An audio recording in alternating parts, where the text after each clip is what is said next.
General Motors' decision to cease production in the United States and shift operations overseas has created major ripples across both the economic and political spheres. The announcement, made by CEO Mary Barra, closely follows the introduction of sweeping tariff policies by newly elected President Donald Trump. The administration's aggressive trade agenda, intended to pressure foreign partners and favor domestic manufacturing, has sparked a series of retaliatory tariffs from other nations. This rapidly shifting landscape has transformed the cost structure of doing business into a complex challenge for manufacturers like GM, pushing the company to make one of its most significant decisions in recent memory. At the heart of GM's pivot lies basic economic reality. Tariffs are designed to make imports and exports more expensive, thereby encouraging domestic consumption and protecting local industries. However, in today's globalized auto industry, where parts often cross multiple borders before becoming a finished vehicle, these tariffs create a cascade of costs.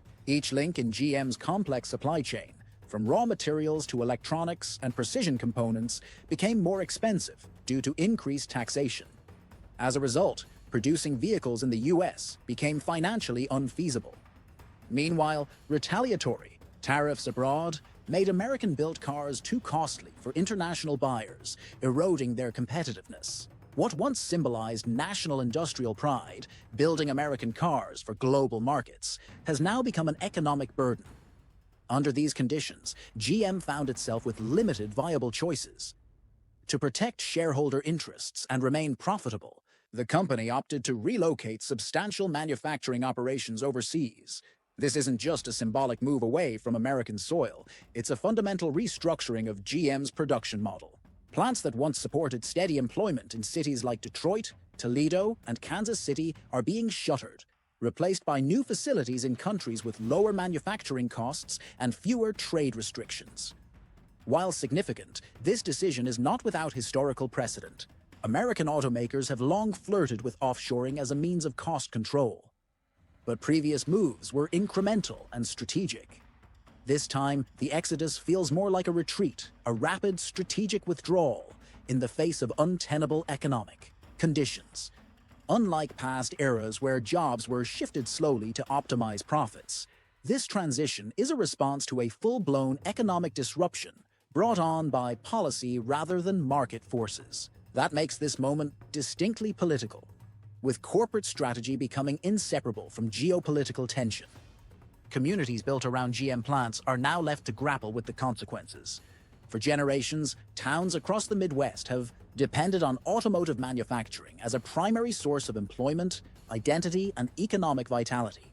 The shutting down of these plants is not just a business decision, it's a seismic shift for local economies. When a factory closes, it's not only the assembly line workers who lose their livelihoods. The ripple effect spreads to suppliers, logistics, firms, restaurants, schools, and even healthcare providers. Entire ecosystems, finely balanced and deeply interdependent, begin to falter. This unraveling is compounded by the fact that the transition is not being accompanied by immediate domestic alternatives. While the administration may have envisioned a resurgence of American manufacturing through protective tariffs, the opposite appears to be unfolding. Instead of spurring domestic growth, the tariffs have inadvertently accelerated the decline of American industrial jobs, at least in the short to medium term. GM's move is a stark illustration of how macroeconomic policies, however well-intentioned, can yield counterproductive outcomes when they collide with the realities of global commerce. From GM's perspective, survival in a hyper-competitive industry requires flexibility, scale, and cost efficiency. Moving production abroad offers all three. Countries with favorable trade agreements, lower labor costs, and robust infrastructure become ideal destinations. In such regions, GM can continue to manufacture vehicles without the burden of tariff-induced cost inflation. The vehicles can then be sold both locally and in other markets that remain open and tariff-free, a luxury no longer afforded by American soil under current trade conditions. There's also the issue of investor confidence. As a publicly traded company, GM must answer not only to political pressures, but also to shareholders and market analysts. The announcement to shift production was likely preceded by rigorous financial modeling, risk analysis, and projections showing that staying the course in the US would not only erode profit margins, but potentially destabilize the entire company. By acting decisively, GM hopes to preserve its competitive edge in a fast-evolving market that is being reshaped by both electrification and automation, forces that require massive capital investments, which become far more difficult when profit margins are under siege. Within the broader automotive industry, GM's decision is likely to be seen as a bellwether. Other car makers are watching closely. If one of America's largest and most storied manufacturers finds it unsustainable to operate under these conditions, smaller players and even foreign manufacturers with US plants may come to similar conclusions. The prospect of a domino effect looms large, where one departure sets off a chain reaction that could fundamentally alter the landscape of American manufacturing. Internationally, GM's shift sends a different message, one of opportunity. Countries in Southeast Asia, Latin America, and parts of Eastern Europe now find themselves in a position to attract large-scale investments from companies fleeing the tariff-laden American economy. These countries can offer free trade access, lower labor costs, and business-friendly environments that are suddenly far more appealing than the increasingly insular US market. For them, GM's move isn't a cautionary tale. It's an open invitation. Consumers, too, will feel the impact. A relocation of manufacturing doesn't necessarily mean the end of GM vehicles in the American market, but it does mean a potential rise in vehicle prices. Imported vehicles subject to tariffs could become more expensive, and the lack of domestic production might limit availability and customization. This could drive consumers toward foreign automakers who manufacture in countries with more favorable trade conditions, further eroding the domestic automotive market. Unions, traditionally strong advocates for the American worker, now find themselves in a state of crisis. The economic logic that guided GM's decision may not be something they can directly contest, but the social cost is undeniable. Union leaders will be forced to reckon with how to represent workers in a world where factories can vanish overnight, not due to technological obsolescence or declining demand, but because of the political re-engineering of global trade routes. The tools they've used for decades, collective bargaining, strikes, and public campaigns, may no longer be sufficient in the face of transnational corporate strategies. Political ramifications are inevitable. This development provides fuel for both sides of the political aisle. Supporters of the tariffs may view GM's move as a betrayal, a company placing profits above patriotism. Critics of the policy will argue that the tariffs intended to protect American jobs have instead driven them away. The polarization of perspectives is likely to intensify, with trade policy becoming an even more contentious issue in public discourse. The policy gamble has produced a tangible headline-grabbing consequence, and its symbolism cannot be overstated. For the thousands of workers affected, the announcement brings a future filled with uncertainty. Retraining programs and job transition assistance can offer some relief, but the scale of disruption is immense. Many workers have spent decades at GM facilities building not only cars, but careers. The loss of these jobs isn't just a financial blow.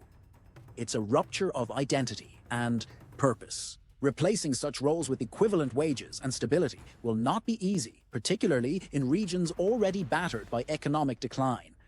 Meanwhile, GM will face logistical challenges of its own. Relocating production is a complex, capital-intensive process. It requires identifying suitable sites, navigating foreign regulatory landscapes, and building new supply chains from the ground up. The transition won't happen overnight. In the interim, GM will need to manage inventory, address gaps in production, and reassure customers and dealers that its vehicles will continue to meet the standards of quality and availability they've come to expect. There's also the question of national security, an increasingly relevant issue as economic decisions intersect with geopolitical strategy. The weakening of domestic manufacturing capacity, particularly in key industries like automotive, raises concerns about the country's ability to maintain technological leadership and self-sufficiency. In times of crisis, whether economic or military, a robust manufacturing base is considered vital.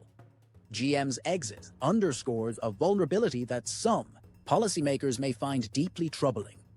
Environmental implications are also at play. Different countries have different regulations regarding emissions, energy sources, and waste management. GM's move could either improve or worsen its environmental footprint depending on where new facilities are established. For a company investing heavily in electric vehicles and green technology, aligning production strategy with environmental goals will be crucial, both for regulatory compliance and brand image. This moment will likely be studied for years to come, not as an isolated event, but as a flashpoint in the ongoing evolution of global commerce. It reveals how swiftly economic tides can turn when policy and business collide at high velocity. For GM, it's a pivot towards sustainability and global relevance. For the United States, it's a sobering reckoning with the complexities of competing in a world where walls, even tariff-shaped ones, can quickly become cages. While GM's announcement marks a pivotal corporate decision, the broader ramifications echo across multiple layers of global industry, government policy, labor dynamics, and economic forecasting. The silence in the affected assembly plants, the quieting of decades-old machinery, and the dismantling of production lines symbolize more than just a logistical shift. They represent the collision point of ideology, economic pragmatism, and international competitiveness. One of the most notable and often overlooked implications of such a move is the psychological impact it has on the domestic business environment. GM's retreat sends a chilling signal to other US-based multinational corporations. In essence, it publicly confirms that the American economic landscape under the strain of reciprocal tariffs and protectionist policies is no longer the favorable terrain it once was for global production. CEOs across the spectrum, from tech to heavy machinery to consumer goods, will interpret this not merely as a one-off reaction, but potentially as the new template for survival in a geopolitically fragmented economy. Boardrooms are likely to initiate internal audits, reassessing everything from raw material sourcing to final distribution routes. The goal won't just be cost reduction, but strategic insulation, finding ways to mitigate future risk in a climate where policy decisions can so drastically alter operational viability. This kind of strategic reframing could catalyze a wave of preemptive action among companies not yet directly affected by tariffs, but wary of how rapidly the landscape is shifting. It introduces a new variable in decision M, not just whether it's profitable to remain in the US, but whether it's stable. Simultaneously, the financial markets will begin adjusting their long-term models. Analysts are acutely attuned to systemic changes, and GM's relocation signifies a fundamental reshuffling of global production. Portfolio managers and institutional investors may begin reweaving industries or regions, favoring emerging economies that become beneficiaries of corporate relocation while underwing sectors that depend heavily on US domestic manufacturing. Investment strategies could shift toward logistic networks, regional infrastructure projects abroad, or industries aligned with new global trade corridors. The bond markets could also feel indirect reverberations. If a significant exodus of industrial production triggers job losses and local economic decline in parts of the US, municipalities heavily reliant on manufacturing tax bases could face downgrades. Local governments that issued bonds to fund infrastructure improvements tied to factory operations may struggle with diminished revenue, sparking concerns about municipal solvency or increased reliance on state-level bailouts. In the educational sector, long-term planning could face unexpected upheaval. Many community colleges and vocational institutions have programs specifically tailored to automotive manufacturing skills, welding, robotics, maintenance, quality control. These institutions, deeply integrated into regional employment pipelines, may find their relevance under threat as the industries they support migrate abroad. Retraining efforts will become vital, but could suffer from timing lags and funding gaps, leaving a temporary void in purpose for these institutions. Curricula may need to be rewritten, faculty retrained, and partnerships with new industries cultivated, none of which are fast processes. At the macroeconomic level, the movement of production away from the US will gradually affect trade balance. Statistics: as fewer goods are produced for export, the US trade deficit could deepen, ironically undercutting one of the administration's key economic objectives. While tariffs were aimed at strengthening the domestic economy and correcting trade imbalances. The result may be an exacerbated import dependency. The US might find itself importing finished vehicles that used to be assembled domestically, thus shifting its economic posture from that of producer to consumer. A reversal of the policy's intended effect. Global supply chains will undergo recalibration as well. Suppliers who once counted GM's American plants as their primary clients will be forced to either follow GM abroad or secure new partnerships. This migration has the potential to rewire supply lines across continents, fostering new industrial hubs. For instance, countries like Vietnam, Mexico, or Poland may emerge as major automotive nodes, not only assembling cars, but developing, supporting clusters of parts, suppliers, software firms, and logistics companies. These ecosystems take time to develop, but can flourish rapidly when major multinationals act as anchors. Meanwhile, smaller Tier 2 and Tier 3 suppliers in the United States could face existential threats. These firms, often family-run or regionally based, lack the capital to relocate or retool for other industries. If their primary client base vanishes, many will face closures, exacerbating job losses and removing yet another layer of industrial diversity from the American economy. This could contribute to a growing economic hollowing of certain regions where entire industrial layers evaporate, leaving behind service-based economies with lower wages and limited mobility. The cultural dimension of GM's withdrawal should also not be underestimated. The American auto industry has long been a symbol of national pride and technological prowess. The image of gleaming Cadillacs and rugged Chevrolets rolling off Detroit production lines has been embedded in the national consciousness for decades. This move disrupts that mythology. It challenges the idea of American industrial exceptionalism and may alter public attitudes toward manufacturing careers. Young workers considering their futures may increasingly view industrial work as unstable or obsolete, further weakening the domestic labor pipeline for manufacturing. Abroad, GM's move is likely to prompt policy re-evaluations among foreign governments as well. Nations that manage to attract GM's relocated operations will treat the decision as a case study in economic strategy, incentive packages, tax holidays, labor reform,